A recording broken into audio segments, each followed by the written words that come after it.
አርዕስተ ዜና ሀገራዊ ዘተ ኢትዮጵያ ከተቀመሉ ዝግባ ዓብይ ዕድል ምዃኑ ተሳተፍቲ ተወከልቲ ትካላትን ማሕበራትን ፌደራል ተዛሪቦም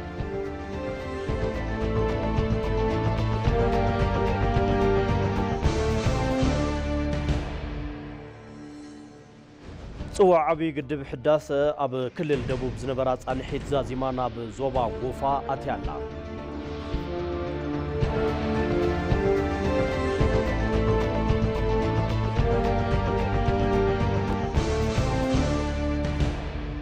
ወጻኢ ኣብ ናይጄርያ ብሰንኪ ዝበጽሐ ከቢድ ሓደጋዊ ሕጅ ቁጽሪ ሞቲ 110 ከም ዝበጽሐ ተገሊጹ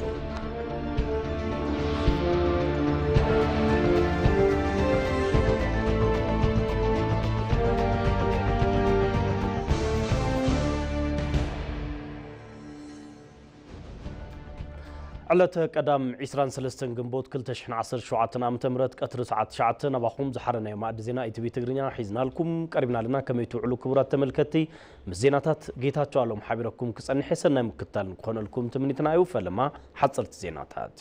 هاغراوي زته ኢትዮጵያ ከተጠቀመሉ ዝግባ ዓብይ ዕድል ምዃኑ ተሳተፍቲ ተወከልቲ ማሕበራትን ትካላትን ፌደራል ተዛሪቦም እቲ መድረክ ኩሉ ሰምዖ ሐሳብ እና ተላዓለሉ ዘሎ ምዃኑ ዝጠቀሱቶም ተሳተፍቲ ንሳቶም ድማ ዝወከልዎ ማሕበረሰብን ትካላትን አጀንዳ ኢሎም ዝሐሰብዎ መልዓሎም ገሊጾም ኣብቲ መድረክ ምክክር ተወከልቲ አካላት ጸጥታ ትካላት ሃይማኖትን ፖለቲካዊ ፓርቲታት ከተኻተቱ ከምኡውን ጸቕጢ ፈጠርቲ ውልቀ ሰባት ኣብ ዝሃብዎ ርእይቶም ኮፍ ኢልካ ብምዝርራብ ዘይፍታሕ ጸገም ከም ዘይሎ ተዛሪቦም ብሓይሊ ዝፍታሕ ጸገም ከም ዘይሎ ክሳብ ሕዚ ዝመጻናሉ መገዲ መርኣያ ዝበሉ ቶም ተሳተፍቲ ሕዚ ዝተፈጠረ ሰናይ ዕድል ምክክር ተጠቒምና ቅርሕንታት ብምፍታሕ ንቕድሚት ምስጓም ኣማራጺ ዘይብሉ ጉዳይ ኢሎም በብመድረኹ ዝለዓሉ ሓሳባት ኣዝዮም ሃነጽቲ ምዃኖም ድሕሪ ምልዓል እቶም ሓሳባት ተጠቓሊሎም ናብ ሓደ መድረኽ መጺኦም መዛዘሚን ተረኺቦም ንኢትዮጵያ መድሓኒት ከም ዝኾኑ ገሊጾም ንዕውትነቱ ግን ፖለቲከኛታት መንግስቲ ዜጋታትን ኩሎም ውልቀ ሰባትን ብጉሳት ምዃኖም ክኾኑ ከም ዘለዎም እቶም ርእይቶ ወሃብቲ ገሊጾም እቲ ምክክር ሎሚውን ኣብ መበል ካልኣይ መዓልቱ ብምይይጥ ጉጅላ ዝቐጸለ ኮይኑ ተሳተፍቲ ዝወከልዎ ማሕበረሰብን ትካላትን ሓሳብ በብጉጅለኦም ብስፍሓት ብምልዓል ሓበራዊ ኣጀንዳታት ብምጥቕላል ጽባሕ ነቲ ኮሚሽን ከም ዝረክቡ ተሓቢሩ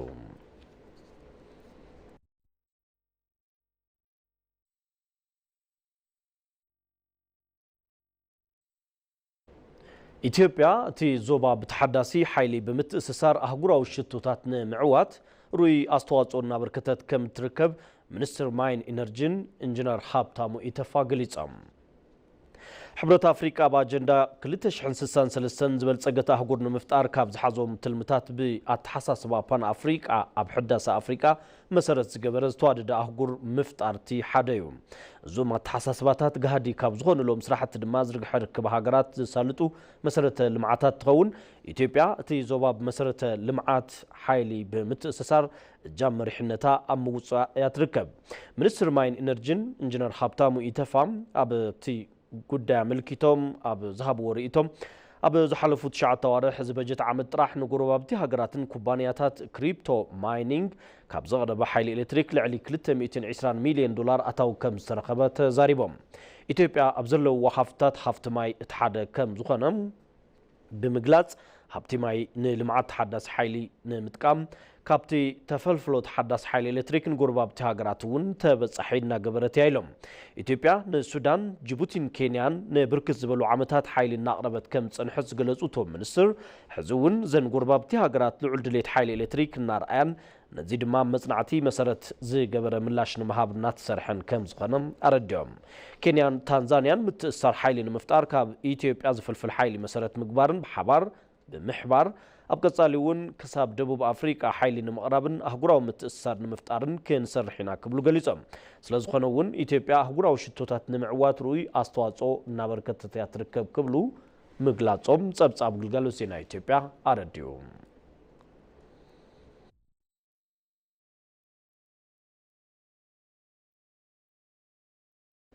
ሚኒስትር መስኖን ቆላማ ከባብታትን ዶክተር አብርሃም በላይ ስራሕቲ ፕሮጀክት ግድብ መገጭ መንግስቲ ብዝሃቦ ፍሉይ ትኩረት ካብ ዝነበሮ ጸገም ኣፈጻጽማ ክወጽእ ጀሚሩሎ ኢሎም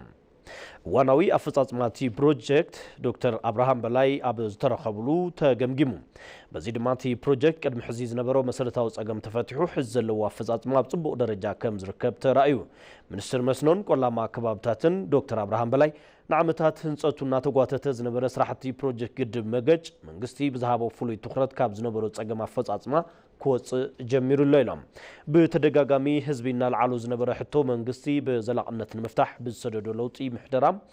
بروجكت أبز حزي إوان أب صبغ أفصات ما يركب لهم تي بروجكت بصريتن بقلت أفن خزازم العل كتتلنا تقبر كم زقنون حابرام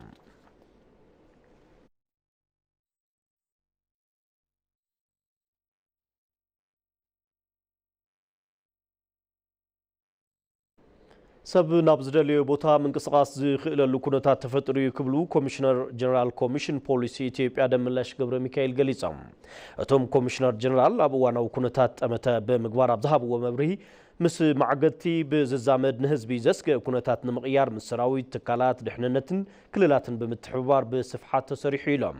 بمسرة زيت يصقم بالعل كونات مقصار كم سخالم غليصام أب تكبار معقدتي ساتفو قبر عدشاني صنفنيا فانون كالوت بشم زوم أكالات زنكساقسو وررتي قجلتات كم زخنو حبيرام أب كبابي قصرن كتماتاتن زيغاتات بمعقاتنا بصدرو أمسلكي مدوال حاويسو بستفلالي مقدي غنزب زحاتلون زوستلون كونتات تفتيرو كم زنبرام أزغاقيرام بسترتر حز تواددو أوبريشن عقاتا متراف كم زخالة دما تزاريبهم نزي كونتات نمتراف بستسرحو أوبريشنات أب تكبار معقدتي زي ساتفو زنبرو أكالات أب قوزتصر بموعل مصراي يقبر اللهم كم زلو حبيرم بتوساخي زوررو بمليون زغصر غنزب بانكي كم استعقد غليصم كيدي تمرمران تزازم قطا متقعتي بصحوم غنزبم توررو سبات غنزبم زرخبلو كونتات ب مسرح كرأيو لهم اتوم كوميشنر جنرال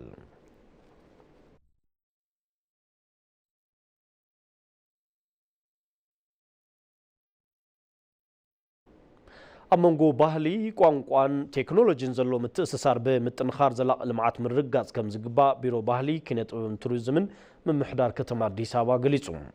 بمتحبار بيرو باهلي كنت توريزمن من محدار كتمار ديسابا من محدار حبريتان دحنتن مرببن كمون يونيفرسيتي ديسابا استدالو كالاي كتما حقوف قباي قوانقوا باهلن يسالط اللهم اتي قباي باهلي قوانقوان تكنولوجين نعبيت اب تحت زبل مري حساب اب يونيفرسيتي اديس ابا يو زكايد زلو حلافيت بيرو باهلي كنت بن توريزمن من محدار كتما اديس ابا دكتور هيروت كاساو ابتي اوان كم زبلهم ባህልን ቋንቋን መግለጽ ይመንነት ሓደ ማህበረሰብ ካብ ምዃኖም ብተወሳኺ ማህበራዊ ምትእስሳር ዘጠናኽሩ ጸጋታት እዮም ኢትዮጵያ ወናኒት ብዛ ባህልን ቋንቋን ስለዝኾነት ቋንቋን ባህልን ምስ ቴክኖሎጂ ብምትእስሳር ንዘላቕ ልምዓት ምውዓል ከም ዝግባእ ተዛሪበን ኣብ መንጎ ባህላዊ ጸጋታትን ፍልጠታትን ከምኡውን ኣብ መንጎ ባህሊ ቋንቋን ቴክኖሎጂን ዘሎ ምትእስሳር ብምጥንኻር ዘላቕ ልምዓት ምርግጋጽ ከም ዝግባእ ኣረድየን ኣብ ዩኒቨርሲቲ ኣዲስ ኣበባ ዳይሬክተር ዓለም ለኸ ርክብን ምትሕብባርን ከምኡውን توكاليت بريزيدنت يونيفرسيتي دكتور راهيل أرغاو بوغنن اتي يونيفرسيتي ابت هاجر كل مداوي بلصقنان عبيتن مرغاص مس زتفلاليو هاجراون عالم لخاون تكالات بمتحوارنا سرحيو زركبيلن ماخل مصنعتي باهلن قوانقوان ايثيوبيا بعودي باهلن قوانقوان وصيتاو سراحنا سالطه كم زخنه بمحبار اتي ماخل قوانقوان باهلن مس تكنولوجي معبال زخلو سراحتينا سالطه كم زركبون غليصان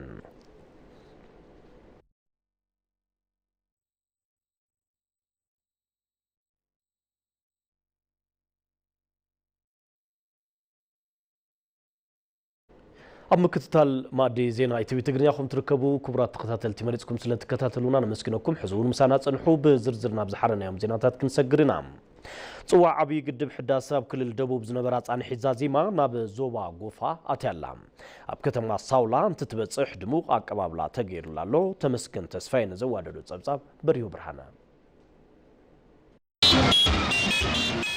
صواع عبي قدب هداس إثيوبيا بكل الدبوب إثيوبيا زوبا غامو زنبرات عن حزازيما ناب زوبا قوفا كتما صاولا أتيالا أب زوبا غامو أب زنبرات عن حت متخب حبتي نخلع على حاجة زي كده نيرو وايو صواع عبي قدب هداسة وانشاو كدكتور سيميوت أدرس إذا تصوع عتيا كسب توت أستا 86 مليون بر هفتتا كيبو نبيت صحفت متحببار قدب الداسن مئتاو تسنادو يركب لمدما كمتريو نهزب زوبا قوفا نركب أبز ترخيبنا لنا أبزوبا قوفا نبرتي كتما ساولا نمززام هنسات عبي قدب الداس إنهبو حجز كأس عليو زبل ريتو يهبو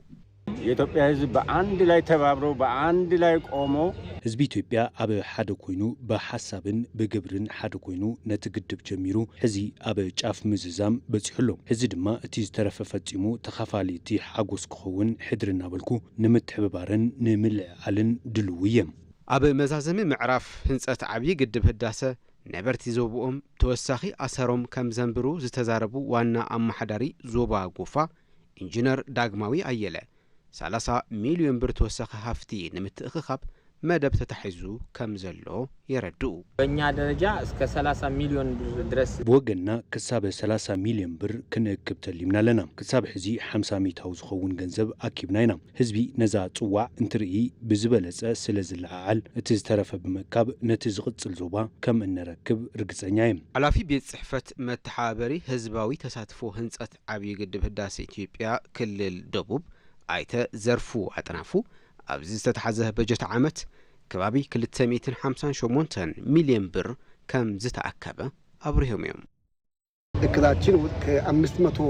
ሚሊዮን ብር በላይ ትልምና ልዕሊ 500 ሚሊዮን ብር ይነሩ ዛጊድ ዝተኣከበ 258 ሚሊዮን ብር እዩ ከይዲ ህንጸት እቲ ግድብ አበ ቀረባ ተዛዚሙ ሪባን ከም ዝቁረጽ ዕላው ተገይሩ እዩ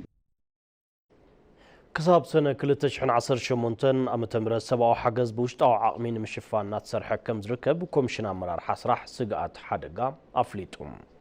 أبزيز متزلو كرامات نسباو حجز وعلكم ون هسوس جزيز خون محلو تاع 10 مليون كنتال أخلي نمركاب كم سرحون تقليتو حزون بريو برهانان ኢትዮጵያ ሉላውነት ምግቢ ንምርግጋጽ أو دحرشا زسجاجرو زتفلالو مدبات ناتجبرت تركب كابز بتوسخي سبعة وحجز بمهر تعدي ودما بوشت أو عقم مشفان الناس رح تكمل تركب كوميشن أمرار حاس رح سجات حدقة إثيوبيا أفلتو كوميشنر كوميشن أمباسادر شفراو تكلا مريم كم زجلسوه كسب ورحسنة كل التشحن 10 عام تمرت رئيس مركوسا سبعة ورديت نمعوات الناس تسرحه يركب መደበኛ የሆነ ፕሮግራሞቻቸውን ክልሎች ይሸፍናሉ ከመደበኛ በላይ የሆነ ስርዓት መደባተን ወይ ድማ ድሌተን ክልላት ክሽፍናየን ካብዚ ስርዕ ወጻይ ሃንደበታዊ ጉዳያት እንትኾኑ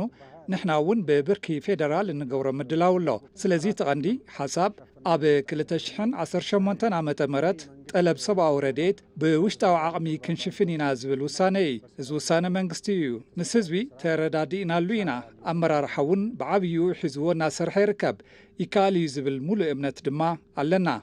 ነዚ ተታሒዙ ዝርከብ ምርግጋጽ ልኡላውነት ሰብኣዊ ሓገዝ ንምዕዋት ኣብ ቀረባ ግብራዊ ዝኸውን ፈንድ ሰብኣዊ ሓገዝ ሓጋዛይ ከም ዝኸውን ኣምባሳደር ሽፈራው አብርሆም እዮም ኣብ ዝመጽእ ዘሎ ክራማት ድማ ልዕሊ 20 ሚሊዮን ኩንታል መሐለውታ ምህርቲ ንምርካብ ትልሚ ከም ዝተተሓዘውን አረዲዮም እዮም ወደ 500,000 ሜትሪክ ቶን መጠባበቂያ ክምችትና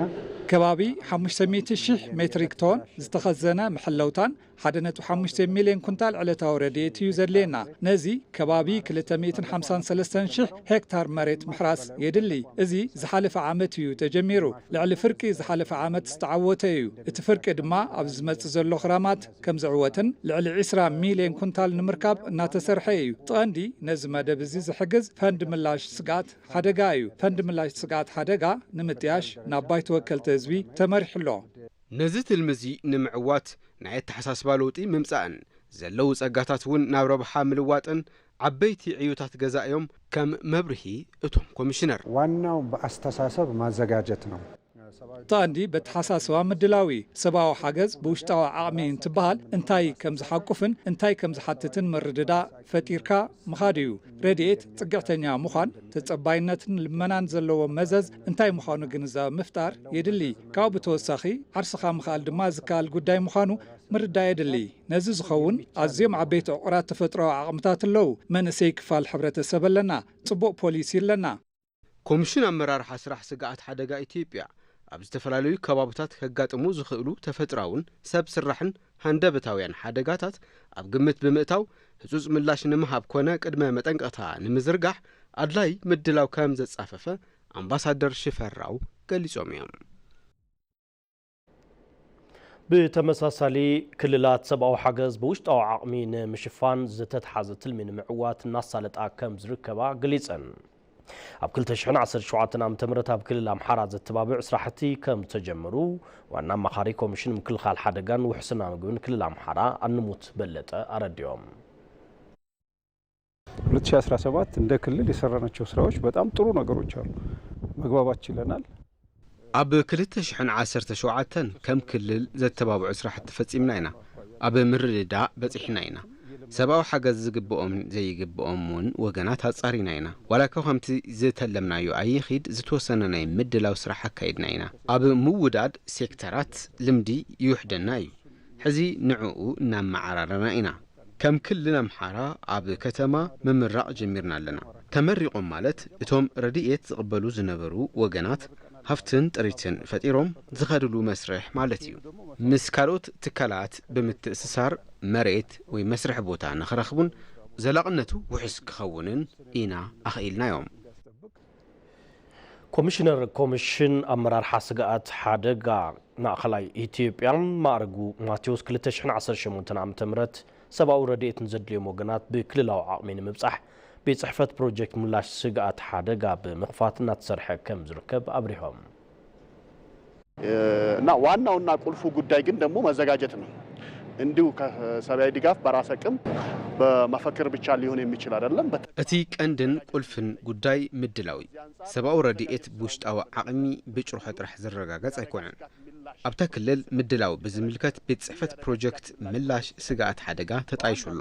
እዚ ቤት ጽሕፈት ፕሮጀክት ምላሽ ስግኣት ሓደጋ ብቐንዱ ንሰብኣዊ ሓገዝ ዝውዕል ምህርቲ ዘፍሪ። ስለዚ ኣብ ክልል ማእኸላይ ኢትዮጵያ ኣብ 2017ን 2018ን 4500 ሄክታር መሬት ብምሕራስ 36,000 ሜትሪክ ቶን እኽሊ ንመሐለውታን استراتيجيوي مخزن نمقماطي إن تسرح زركب نزي مسرت بمقبار أبتزح على فكرامات عاد شحن كل 250 هكتار حريسنينا ببالي متحق غاز حبرت سبنا اتي تزرع اخلي كابينا سارحنا سلازي كساب حزي 34 شح كنتال اخلي كزينا لنا ازناي مدلا وقتي كابز بتوسخي فند ملاش سقات حدقا متياشن هابتي متأخابن زحتتيو بمنصرزي فند ملاش سقات حدقا ببيت مخري تا كلل تمسريتو له ممرحي ان تدالولو يركب ابز خيدي كاب كللاوي منغستي بخبابيو كاب زلو ممحدارات كمون كاب محبرسب متأخاب حفتي جميرنا اينا أموداتا زينو تايم أب نيجيريا بسنك زبزح كبيد حدقا وحج قزر موتي حدا 110 كم زبزح تقليصوم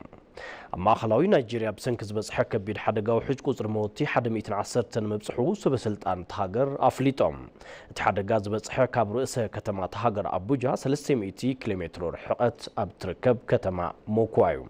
أما خلاوي نيجيريا بسنك زنبا كبيد زناب زبزح توحج بوحدو حدا 110 سبات مماتوم توم سبسلطان تهاجر ن بي بي سي تزاربو خوينوم قطر موتي كابزي نلعلي كزايد كم زخيل سقاتهم قليزهم اب نيجيريا ميكائيل موسى تباهلو زصواع زي سفرا حرصوت فرياتاتو من عداقا زاقربلو خبابين تخون ابتي كبابي زقات ام حدقا نتي كبابينا فرس راسنت كيرو ويو تباهلوم ابتي كبابي ننويح ساعتات بزي مقرات زي زنب زناب لعلي حامسا زغونوا بايتي مسنبرتوم بوحج كوسدو مخنيات كوينو يو تباهلوم من قصي نيجيريا بحدقاتو حج تسمعهم حزن دحر مقلات جنسات وان حدقا اب وفري مدلاين مدحان نكرابا ربو صاوعو تقريبو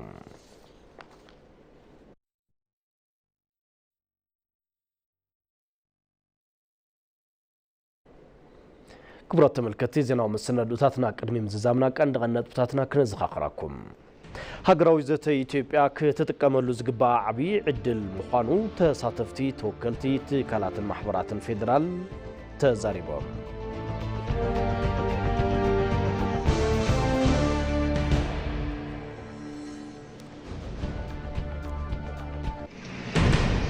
صوا عبي قدب حداسة أب كل الدبوب زنبرات عن حتى زمان أب زوبا قوفا أتيالا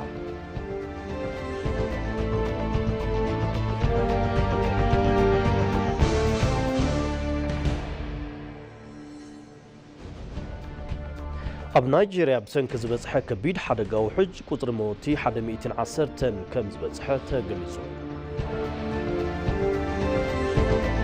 لومينا باخم زحرنايو ما دزينا ايتبي تغنيا زي كتكتاتل وصنا حكومي مسل نيرون سلام كتالكم نمسغن ጌታቸው አለው መስመላ ሰማያ ስቱዲዮ حبيبكم نيراب بزلخمو مس زترفم بلواتنا سنه اگزل بخللكم تميتنا يو